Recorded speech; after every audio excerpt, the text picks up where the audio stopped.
If you clicked on this video, I assume you already watched episode 1 of this 2-part series. And if you haven't, what are you waiting for? Click that card above and come back here when you're done. Or watch them out of order. It doesn't really matter. Anyway, in part 1, we looked at the best and worst coasters from the smaller states, and we were able to get through 35 of them. That's because a lot of their lineups were small, sad, or completely non-existent. But now we're moving into the big leagues. The 15 states remaining have 10 or more coasters on my personal coaster count of 527, so I have a lot of experience with them. So I'm ready to pick out the cream of the crop, and the bottom of the barrel. This is part 2 of 2, looking at each state's best and worst coaster.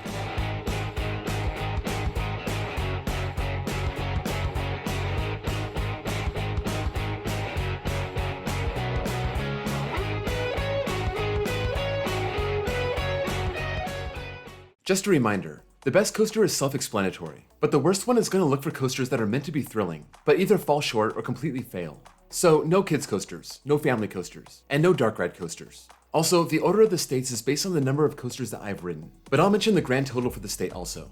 Kicking this off with 10 coasters is Indiana, with 14 total, and you'd be hard-pressed to find anyone who wouldn't pick the Voyage as the top dog in the Hoosier state. This is one of the great works of art ever built, and I'm not just talking about roller coasters. The airtime, the speed, the terrain, the length, and once the park really smoothed it out for the 2020 season, it found its way into my overall top 5. Indiana doesn't really have a bad coaster, but in terms of coasters that waste a lot of potential, that's Hoosier Hurricane at Indiana Beach. I had a lot of good things to say about this after 2020. Despite its lack of forces, I thought it was pretty smooth and fun. In 2021, I noticed it got a lot rougher, so now it's rough and forceless. I've said it before and I'll say it again. Rough and forceless is a bad combo. It's still a pretty ride to look at though. The other state with 10 coasters is Utah. All of my credits coming from Lagoon, 12 total in the state. The best coaster is a big no-brainer. One of the most dynamic and unique coasters in America, Puff the Little Fire Dragon. Cannibal is a monster with a 116-degree drop at 208 feet. 4 wacky inversions, all done with a lap bar. Cannibal makes Lagoon a destination. This is one coaster that can truly bring people to northern Utah from all over the world. As for the worst, I'm breaking my rule a little bit here and saying the bad. I know I said no family coasters, but the reason this is bad is not because it's a family coaster. It's because it's painful. This old school Vekoma Hang and Bang lives up to its name. I couldn't stop banging my head around the entire course, and I was sitting up in the front. That's bad. I just rode my first 11 coasters in Minnesota this summer, out of the 16 in the state, spanning from Valley Fair all the way to the Mall of America. So, about 15 miles. The best coaster in the state is Renegade, and it's not all that close. I wish I would have gotten more than one ride, but it was chock full of airtime and laterals, usually combined. It also ran with square wheels, and that hurt the ride experience. But I put that aside to appreciate what GCI did with this thing. It's one of their best coasters. I didn't really hate anything in the state of Minnesota, but I'll deem the worst coaster as Corkscrew. I ragged on the one at Michigan's Adventure pretty bad, but I didn't feel the same way about this one. It was fine, just outdated and outclassed by more modern coasters. I also waited way too long for this thing. I guess Minnesotans like it. Massachusetts' claim to fame is Six Flags New England, and I've ridden all 12 of their coasters, and there's 16 the state has to offer. Wicked Cyclone is the class of the state, and it's in my top 4 overall. It's that good. RMC did so much with so little to work with. This may be Alan Schulke's finest work. Anyone can win with an all-star team, like Mean Streak and Steel Vengeance, but it takes a genius to win with a bunch of scrubs, like the 2021 San Francisco Giants. I had a lot to pick from as far as the worst coaster goes, and Goliath seemed to escape the grinder just in time by closing down. So I'm going to its neighbor, Flashback. A relocated boomerang isn't usually a recipe for success, and if you already have the credit, I see no reason why you should bother riding this again. Wicked Cyclone is right next to it. Go ride that. Coming in with 16 coasters is Illinois, and all of them come from Six Flags Great America, but there are 24 total in the state. This includes all 15 of their current coasters, as well as Raging Cajun, which left the park in 2013. There is no consensus on this one, but I'm giving the top spot to Raging Bull.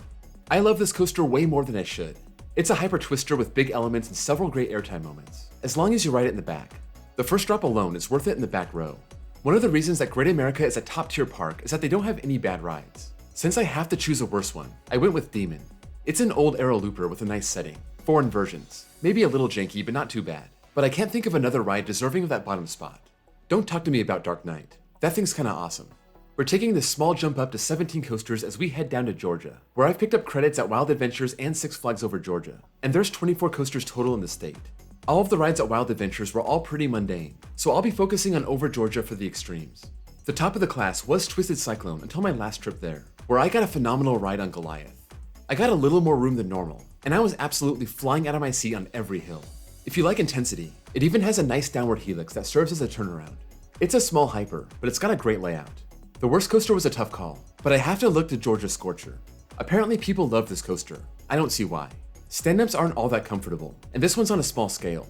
It only has 2 inversions, and it reminds me of the B&Ms of the early 90s, not something that would come around in 1999. I never got to ride Georgia Cyclone, but maybe this was the worst coaster in the state. Let me know in the comments below how this stacks up with the other bottom feeders at Georgia. Into the 20s, and with 21 coasters, we have New York. I've ridden coasters across a few parks here, and there's actually 49 coasters here total, but I'm going to Darien Lake for both of these picks. Ride of Steel was the first Intamin mega coaster, and the last time I rode it was 3 years ago. It was running great. Just like its twin at Six Flags America that won the crown for Maryland. It's got a weird layout, but it's my favorite in New York. You don't have to go far to find the worst. It's right next door. The 1990 Din wooden coaster Predator. To this day, it's my least favorite wooden coaster, and it was supposed to get GCI Titan Track to smooth it out, but that never ended up happening. So that's disappointing. But maybe that'll work in the favor for RMC to come in, and they can work their magic one day soon. With 22 coasters, we have Virginia, and there are actually 22 in the state, but some of my credits are defunct. The ones on my list are spread across Kings Dominion and Busch Gardens, but we won't need Busch Gardens today. Let's go with Twisted Timbers as the best in the state, the RMC conversion of Hurler that opened in 2018. Some people would say Intimidator 305, but no, come on. Twisted Timbers is a near flawless RMC, an airtime machine in every sense of the word, probably to make up for the 0 airtime on i305. As for the worst, I'm picking Anaconda. This aero looper may have a nice setting over the lake, a couple good inversions to start, but it's janky, and it's pretty pointless between the Sidewinder and the double corkscrews. This thing can't be around much longer. As for the worst coaster in Virginia history, I may go with Shockwave, the Togo stand-up, while others may pick Drachenfire, the aerodynamics disaster at Busch Gardens. Missouri checks in with 23 coasters across its 3 major parks, Worlds of Fun, Silver Dollar City, and Six Flags St. Louis, with 29 total statewide. We're going to Silver Dollar City to pick our top coaster. Some may go with Outlaw Run, but there's no doubt that I'm going with Time Traveler, a spinning launch coaster with a vertical drop and 3 inversions and airtime moments. This thing is a riot from start to finish. The worst coaster resides over in Eureka, where you'll find Ninja, the horrible relocated Aero Vekoma hybrid monstrosity. This has little to no fun factor, and it really tries to break your back. Just brace yourself, and wait for it to end, and take a good long look at what you're doing with your life. Florida is next up with the 31 coasters that I've ridden between Orlando and Tampa, and we're gonna hit up both cities for this list. Florida has 54 coasters operating statewide. For the best coaster, you know I gotta go with Velocicoaster. Believe the hype. I know I was skeptical going in, but it's got everything you want in a coaster. Theming, launches, a vertical drop, wacky inversions, airtime, and best of all, since Intamin can't always get this right, it has great lap bars. It flew into my top 10 after I got my 2 rides on opening day, barely taking over the mantle as the best coaster in Florida from Mako. Florida doesn't have a terrible coaster that I know of, so I'm going with Sand Serpent from Busch Gardens. It's just a slow Mock Rides Wild Mouse, and it's a weird fit for the park, but I guess maybe the kids like it. Gwazi may have wound up being the worst coaster in Florida before it shut down, but I never got to ride it. I just picked up a ton of new credits in New Jersey, bringing that total to 32 of the 48 in the state, but none could even come close to El Toro. It's one of the best coasters of all time. It's been solidly in my top 2 for 13 years now, and it offers 4 of the 10 best airtime moments I've ever experienced. The worst one was a tough pick. Hellcat at Clementon Park seems like an absolute nightmare, but I can't speak from personal experience. For me, the worst one is Pirates Hideaway at Casino Pier. What a bizarre ride. It has pretty good theming on the outside, but once you enter the indoor section, that Pirates Hideaway, if you will, it's completely unthemed and it's full of little dips and turns. This is the laziest and most pointless attempt at a ride I've ever seen. But if you want to go back into New Jersey's history, you can make an argument that the worst coaster was Viper, the Togo looper that stood on El Toro's plot of land. And apparently, that was terrible. The last state in the 30s is Texas, checking in with 33 of the 49 currently operating, and these are spread across several parks. We go to the best park in the state to find the best coaster, Iron Rattler. This isn't the longest RMC, but it's got a filthy drop, the best drop on any RMC. The twisted 171-foot plunge down the side of the cliff, violent airtime moments, interaction with the quarry, and the cliff dive, which is spectacular in the back. For the worst coaster in Texas history, it was probably the original Rattler. That thing looked like a real pile. I wanted to pick Journey to Atlantis at SeaWorld San Antonio. This thing is barely a coaster with its little dip before the drop, but that seems like a cop-out. I'm going with a controversial pick here, and that's Wavebreaker, also at SeaWorld San Antonio. This thing is just so boring. I'm not sure if it's supposed to be a boring family coaster. It doesn't seem like that was the intention, but the thing puts me to sleep. If you have a better pick, let me know. Maybe Judge Joy Scream, or Boomerang, or Texas Tornado, but Wavebreaker just makes me angry.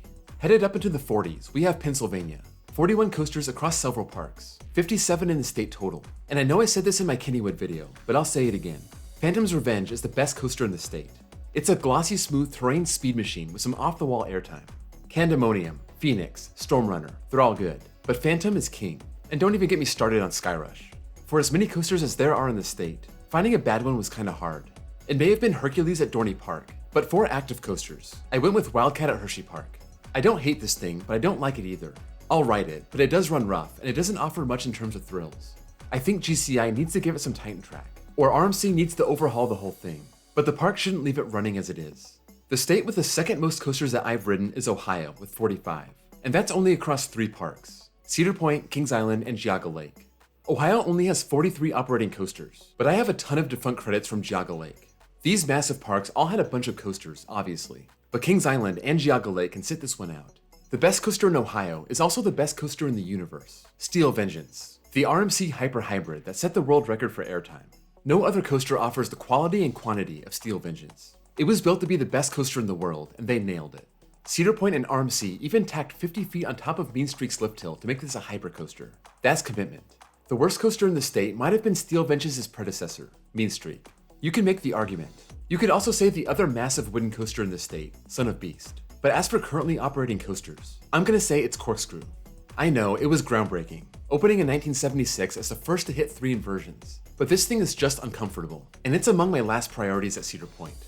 By far the state with the most coasters that I've ridden is California, nearly doubling up Ohio with 88, and there's only 87 coasters in operation.